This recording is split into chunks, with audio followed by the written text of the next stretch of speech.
আসসালামু আলাইকুম ওয়া রাহমাতুল্লাহি ওয়া বারাকাতুহু। আসসালাতু ওয়াসসালামু আলাইকা ইয়া রাসূলুল্লাহ। আসসালাতু ওয়াসসালামু আলাইকা ইয়া হাবিবাল্লাহ। প্রিয় সম্মানিত দিনী ভাই ও বোনেরা, আজকে আমি আপনাদের সম্মুখে খুবই গুরুত্বপূর্ণ একটি আমল নিয়ে হাজির হয়েছি। আমাদের মধ্যে অনেকে আছে, আমরা অনেক কিছু ভুলে যাই। কোথায় কি রেখেছি, টাকা কোথায় রেখেছি, আমাদের স্বর্ণ গয়না কোথায় রেখেছি, আমাদের আসবাবপত্র কোথায় রেখেছি, আমাদের জরুরি কাগজপত্র জিনিসপত্রগুলো কোথায় রেখেছি, অনেকের স্মরণ থাকে না। এই ভুলে যাওয়া এটা দূর হয়ে যাবে কোরআনের একটি মাত্র আমল। এই আমলটি যদি আমরা করতে পারি, তাহলে এই আমলটির মাধ্যমে আল্লাহ পাক রাব্বুল আলামিন আমাদের ভুলে যাওয়া যে অভ্যাসটাকে দূর করে দিবেন, স্মরণ শক্তি আল্লাহ পাক রাব্বুল আলামিন বাড়িয়ে দিবেন।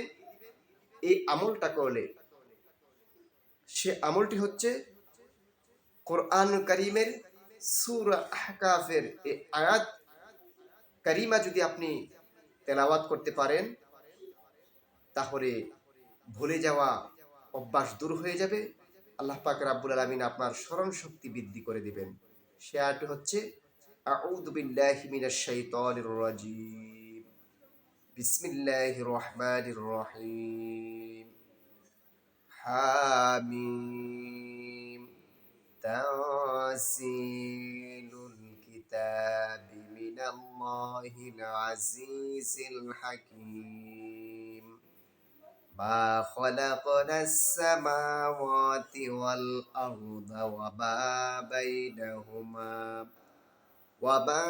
বাইনাহুমা ইল্লা বিল হাক্কি ওয়া আজালিম মুসাম্মা والذين كفروا عما أنذروا معرضون।